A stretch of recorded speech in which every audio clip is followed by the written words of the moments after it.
dia harus mau aslinya itu bukan kan wajahnya justru menuju akhir itu tampak dia itu wajah laki. Jadi juga mesti mengingatkan untuk kaum LGBT ya kan, jangan main-main ya kan. Ya kita selalu berharap mudah-mudahan kebaikannya akan bisa diberikan kemurahan oleh Allah. Tapi ini salah satu ilustrasi sebenarnya ketika orang melakukan sesuatu, dilakukan sesuatu itu secara zulmun, secara ghayyur, artinya melampaui batas. Nah ini yang kemudian pada penyakit-penyakit yang seperti ini, ya Allah Subhanahu Wa Taala memberikan sebuah sinyal kepada istri Nabi, ya, ya nisa an-Nabi, lastunna ka'ahadin minan nisa in atqaitunna. Jadi diingatkan itu istri-istri Nabi bahwa sebenarnya mereka ini bukan seperti wanita umumnya. Kalau bertakwa, tapi kalau tidak bertakwa ya, biarpun istri ustadz atau istri kiai, tapi tidak ada ketakwaan, itu bisa ya kan? Mewujudkan sikap laku yang istilahnya uraan, ya kan? Apa yang diingatkan pada istri Nabi? Untuk tidak memerdukan suara. Nah, ini juga untuk ibu-ibu ya kan? Makanya kalau di dalam sholat imamnya keliru, ibu tidak boleh dengan tasbih subhanallah ya kan? Kasihan imamnya,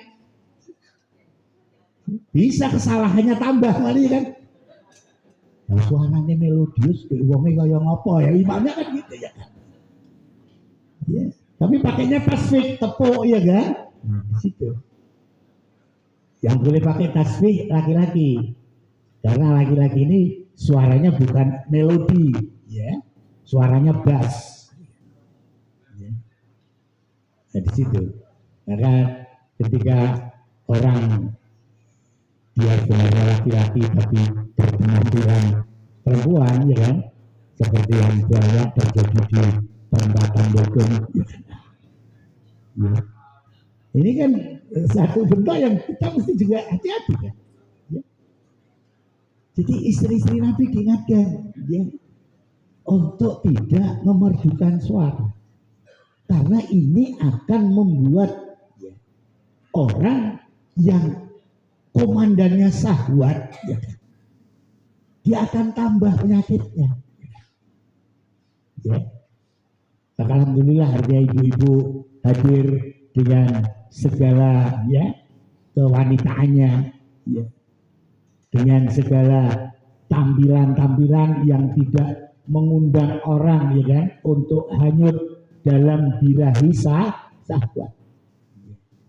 Karena ini termasuk hal yang diingatkan bahwa penyakit hati ini bukan sesuatu yang enteng, bukan sesuatu yang ringan, tapi dia harus selalu bisa untuk diteguhkan, ya, diistiqomahkan, bahkan perlu sesekali diingatkan atau diberikan petunjuk, ya, yang bisa membuat orang yang hidup dengan kebodohan itu adalah al-ilm wal huda, ya, ilmu dan petunjuk. Ya memang orang yang tidak berilmu jangan disikapi secara emosi ya, secara amarah seperti kasus Semeru itu ya kan, selamatan ditendang itu enggak ya. Tapi mereka perlu diberi ilmu. Nyatanya juga di Solo, sepaham saya ketika remaja itu kalau lebaran banyak ketupat diantum dulu ya kan. Tapi sekarang sudah jarang ya. Kalau mungkin ada anak lahir, biasanya di situ ada ayam dikurung. Bahkan ketika akan melepas anak laki-lakinya untuk ditemukan dalam sebuah perkawinan itu pun juga dikurung jago ya. Tapi ya lambat laun dengan ilmu itu akan ditinggalkan dengan sendiri. Dan insya Allah pada kita juga jangan terlalu harus hanyut ketika dalam kehidupan ini ada ragam perbedaan ya kita mesti harus memaklumi. Gitu. Kita kalau telusur sebenarnya ya sosok yang bernama Darwis ya, itu seperguruan dengan Hasim ya. Gurunya sama di Mekah, gurunya ini Ahmad Zaini ya. Ya. Yang satu kebetulan dalam pembaharuan atau dalam periode tajdid ya kan, memunculkan yang satu mengikuti Jamal Afwan ya kan, jadi Ahmad Dahlan ya kan, yang satunya tetap jadi Hasim. Itu sebenarnya satu guru ya. Jadi ketika mungkin dimunculkan suara bahwa 7 hari, 3 hari dan sebagainya oleh MTA kan banyak itu diserbu ya oleh pengikutnya Hasim Asy'ari. Tapi itu dulu gurunya yang di Semarang ya kan, guru dari Kiai Haji Ahmad Dahlan itu juga yang nulis buku bahwa tidak ada itu ajaran Islam. Tapi karena tadi semakin kesini ya, nah, kita harapkan kita jangan terperangkap di sepenuh hati ini karena perbedaan pemikiran atau pandangan. Kita melangkah satu ya kan, untuk tidak mengenyampingkan atau merendahkan tauhid la ilaha illallah ya kan. Jadi kalau dipikir satu perguruan gitu ya. Jadi jangan dianggap bahwa sesepuhnya NU sama Muhammadiyah itu beda guru, enggak, satu guru ya. Di Semarang gurunya sama, ketika di Jawa, ketika di Arab gurunya juga sama ya. Syekh Ahmad Zain itu ya. Ya ketika balik ya saya kira Gontor juga sama ya kan. Pokoknya ketika masuk di Gontor ya semua akidahnya akidah Gontor ya. Tapi kalau pulang mereka bisa kembali dengan baju masing-masing. Nah ini satu bentuk yang saya kira bukan hal yang keliru ketika kita selalu memohon mudah-mudahan apa yang tadi menjadikan kita itu berada di dalam ranah hati yang sehat, sakit, mudah-mudahan bisa tersembuhkan. Kebodohan kita bisa disembuhkan dengan ilmu dan petunjuk. Sehingga kita jangan pernah artinya melengah-lengahkan atas sebuah pencerahan dan pembelajaran atau taklim, tapi kita juga jangan berjauhan dengan firman-firman Allah. Ini satu hal yang ditunjukkan. Sementara kalau hati yang melampaui batas, yang selalu melakukan devian atau penyimpangan, ya, maka dia perlu diberikan rusdul, pelurusan, ya. Jadi perlu diberikan pelurusan, dan di sini terapi ini ada dua, ada terapi alami, tapi juga ada terapi syar'i, ya. Ya. Jadi kalau mungkin orang dalam kegundahan, dalam kegalauan, selalu dengan sikap ragu-ragu, itu ada obatnya, ya kan? Secara alam ada obat. Dia bisa dibawa ke psikiater, ya kan? Kalau mungkin awal pertama psikiater nggak mau susah-susah diturok nese, ya kan? Ya ini gadon, ya kan gitu, ya. Atau mungkin alami, ya. Karena gurunya Pak Tris, ya kan? Iki iso kayak herbal yang gitu, kayak sambiloto, ya kan? Ya. Atau mungkin ketemu, ya, ini bentuk, ya. Jadi hati ini karena sering menunjukkan kesedihan, rasa takut, kegundahan, ya, itu bisa diobati secara alami, ya. Ya, cara alami ini ada herbal, ada kimi akan betul. Tapi juga ada pengobatan secara syar'i. Ya. Pengobatan secara syar'i adalah mereka-mereka yang melampaui batas. Siapa yang bisa mengobati? Para rasul. Ya. Karena sesungguhnya para rasul ini, ya, dia tidak pernah meninggalkan untuk membacakan kitab-kitab samawi, kitab-kitabnya Allah. Ya, mungkin dari satu waktu ke waktu yang lain mungkin terjadi sebuah penyempurnaan sampai kepada yang terakhir adalah Al-Qur'an. Al-yauma akmaltu lakum dinakum wa atmamtu alaikum ni'mati wa raditu lakumul Islam dinan. Nah, yang juga bisa mengobati sani di samping Rasul adalah orang-orang yang mengikuti, yang napak tilas para Rasul, yaitu para ulama. Al-ulama warasatul am. Ya. Jadi ini bentuk yang saya kira perlu untuk jadi catatan, ya. Jadi kita juga jangan terlampau kemudian memprasangkai, ya kan, kearifan dari para mereka yang napak tilas Rasul, ya kan. Ya karena mungkin mereka tidak sampai ya masuk di fakultas kedokteran, tapi dia baca itu di Nabawi, ya kan. Dia baca pengobatan ala Rasul. Ya mungkin semua penyakit selesai dengan al-asal wahabbatus sauda, ya kan. Nah, sekarang nyatanya juga ya, banyak bentuk-bentuk pengobatan yang dipromosikan, ya, yang di situ komponennya adalah habbatus sauda, yang di situ paduan unsurnya adalah asal atau madu, ya, nah, di situ. Ya. Ini sedikit yang mungkin perlu. Jadi terapi ini tidak mesti harus terapi alami, tapi juga ada terapi sar. Ya, pada ibu-ibu, bapak-bapak yang rawuh malam ini, mungkin saat dalam kegelisahan, kegundahan, kenapa tidak membaca surat Al-Insyirah? Ya, dibaca. Ya. Saat mungkin diterpa rasa takut yang berlebih, ya kan? Di rumahnya yang besar, ya, yang halamannya luas, tapi dalam kesendirian. Nah, yang penting untuk bisa menghalau rasa takut itu, ya kita berlindung kepada Allah.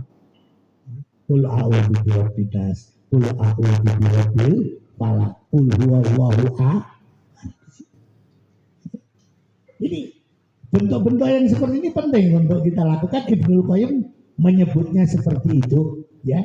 Insya Allah dengan adanya bentuk yang seperti apa yang saya sampaikan, mengutip dari sumber kitab Ighatsatul Lahfan min Masa'idis Syaitan, ya kan, setidaknya kalau ya mungkin hati ini sedikit bergeser, ya, menuju kepada hati yang ada penyakitnya bisa disingkirkan, sehingga cepat-cepat kita bisa pulih kembali kepada qalbun salim, ya.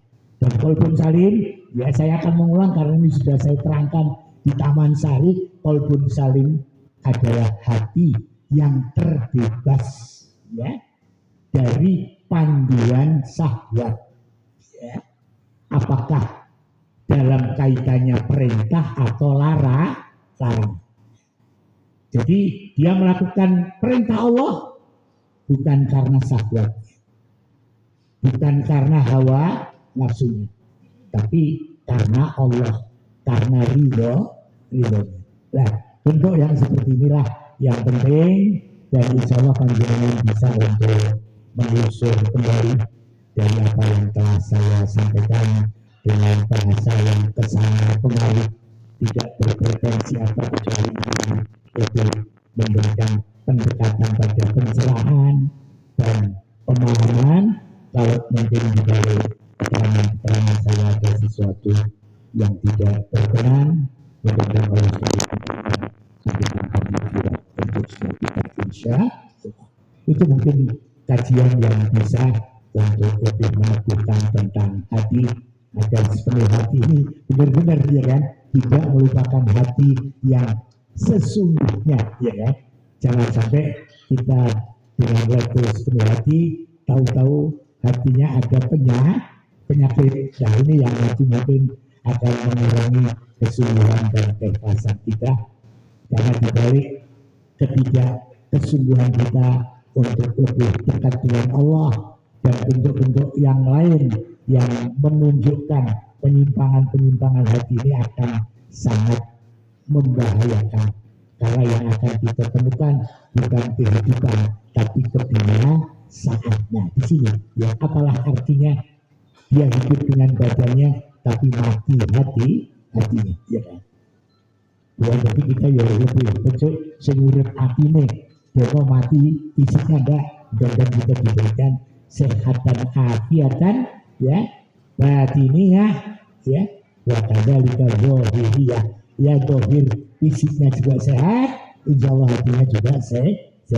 Ini kajian yang bisa saya sampaikan, mudah-mudahan ibu bapak selalu tidak melewatkan dalam kegundahan, kegelisahan, rasa takut dan sebagainya yang kali-kali Habib qalbi alati ini, Habib qalbi alati ini, dan insya Allah keseluruhan kita di majelis ini mudah-mudahan kita masuk dalam kelompok orang-orang yang berhati salim, berhati sahih, berhati sehat, dan inilah yang akan memberikan ketentraman, ya, keselamatan dunia akhirat. Ini saja yang bisa saya sampaikan. Mudah-mudahan kajian singkat dan sederhana merujuk pada referensi ataupun kitab, ya, Ighasatul Lahfan min Masaidis Syaitan bisa untuk lebih kita sempurnakan ketika kita membuka kitab itu.